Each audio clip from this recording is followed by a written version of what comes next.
Voy a seguir, como en los temas anteriores estuvimos estudiando sobre Hebreo, pues voy a compartirles algunos pensamientos, algunas reflexiones del capítulo 2 del libro de Hebreo. Bueno, solo de los primeros 4 versículos.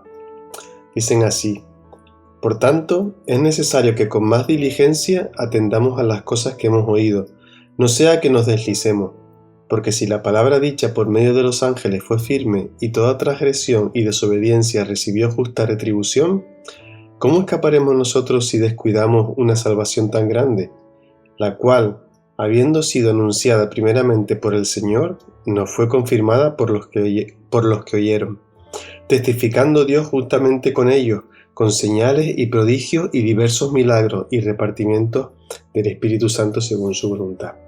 Quiero compartir, voy a tratar de ser breve, 5 aspectos de este texto que tengan que ver con nuestra vida, porque no pretendo hacer un estudio exhaustivo de estas palabras.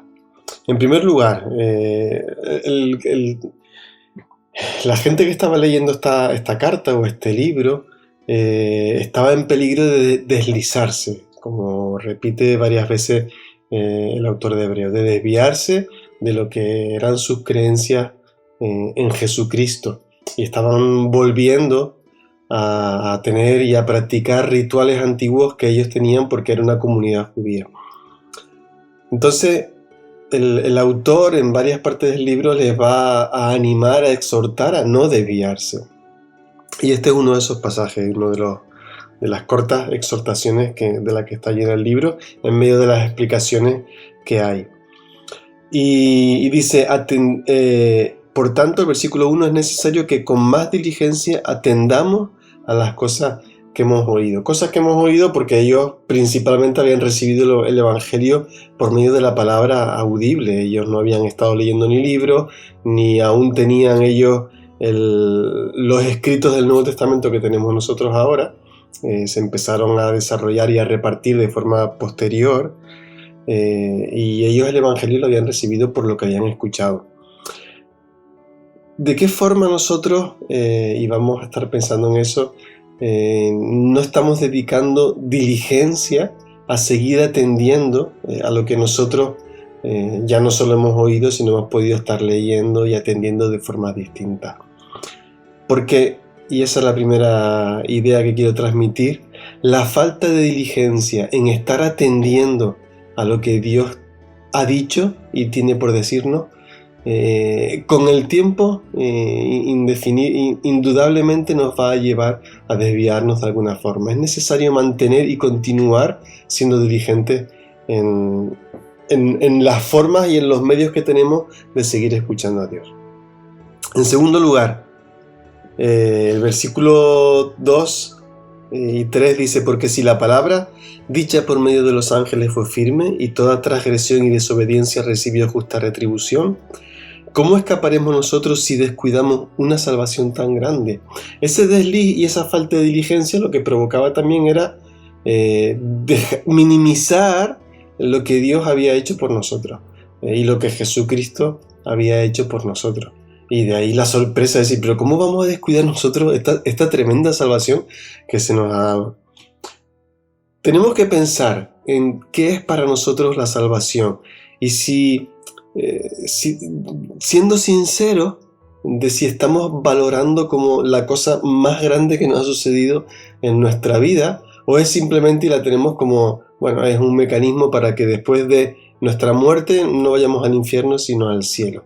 O de verdad estamos totalmente sorprendidos de la intención de Dios de restaurar y transformar toda nuestra vida, de incluirnos en su reino, de incluirnos en su vida, tenernos cerca de Él, de aceptar que Él nos ha creado y quiere nuestras vidas para que la vivamos plenamente para Él. Eso es toda nuestra salvación, bueno, parte de lo que he escrito y he pensado que implica nuestra salvación tan grande. La consideramos así, la valoramos de esta forma. En tercer lugar, el versículo 3 habla del descuido de esa salvación tan grande. ¿Qué puede implicar ese descuido? Cada día que nos levantamos y nos incorporamos de la cama y ponemos los pies en el suelo, se nos viene a nuestra mente lo que nos viene, lo que va a sobrevenir a lo largo del día y lo que tenemos que afrontar o hacer. Y esos primeros pensamientos, ya desde ese momento, vamos a ser abrumados por preocupaciones, angustias, ilusiones, cosas, y Satanás lo va a tratar así, cosas que nos desvían de poner nuestra mente en nuestro Dios. Y todo eso, y cada día, es un descuido. El descuido de la salvación tan grande no es un acto solo, es un progreso continuo en el que, en vez de confiar en Dios, de lo que el autor va a hablar mucho acerca de la fe a lo largo de su libro, en vez de confiar en Dios empezamos a confiar en diferentes aspectos de lo que nos rodea o en nosotros mismos. Son pequeños actos de descuido que nos llevan al final a dejar de lado esa salvación tan grande. Por eso me animo a mí, es algo que procuro que se ocurra día a día, de pensar, cuando pongo los pies en el suelo, dedicar un tiempo a la gratitud, ya no solo por el sueño y el descanso, sino por lo que me rodea, por la familia que tengo, por el día, por las cosas que tengo que afrontar, aunque no quiera afrontarlas. Y por otro lado, también iniciar el día con la actitud precisamente de renuncia que tiene que ver con la salvación. John Stott, en el libro, el libro sobre la cruz, escribió que lo que domina la mente de Jesús no era la idea de seguir viviendo, sino la de dar su vida. Eso procuró a nosotros esa salvación tan grande y eso nos muestra a nosotros también cómo debemos vivir nuestro día a día. Thomas Watson escribió una vez que el primer fruto que rinde el amor es la meditación de la mente en Dios. Poner nuestra mente día a día en nuestro Dios es un recurso importante para no descuidar esa salvación tan grande. En cuarto lugar, el versículo 3 también habla voy a releerlo, ¿cómo escaparemos nosotros si descuidamos una salvación tan grande? La cual, a partir de aquí, habiendo sido anunciada primeramente por el Señor, nos fue confirmada por los que oyeron. Y además dice que Dios mismo testificó de esta salvación a través, en el versículo 4, que leeremos después, de señales y milagros y repartimientos del Espíritu.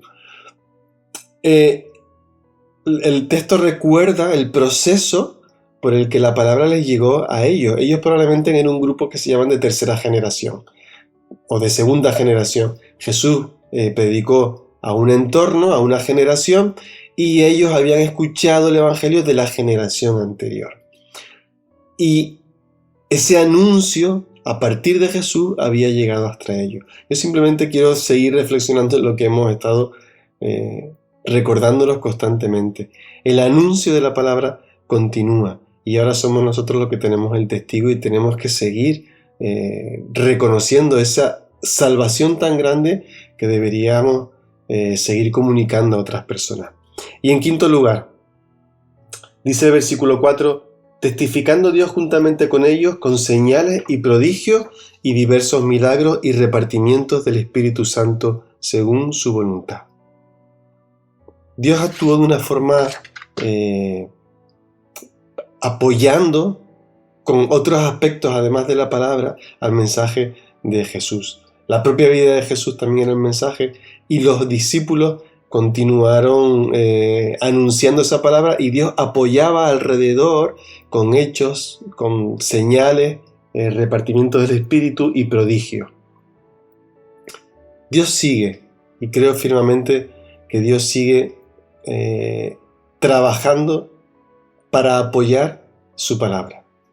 Y debemos estar atentos, y creo que es bueno que estemos atentos a esta posibilidad de que Dios siga interviniendo en nuestra vida de forma sorprendente. Yo no digo que repita las cosas necesariamente que se hacían en aquella época. En cada momento distinto de la sociedad, de la vida nuestra, de la historia, Dios actuará de la forma que le crea conveniente. Pero Dios sigue actuando y apoyando su palabra.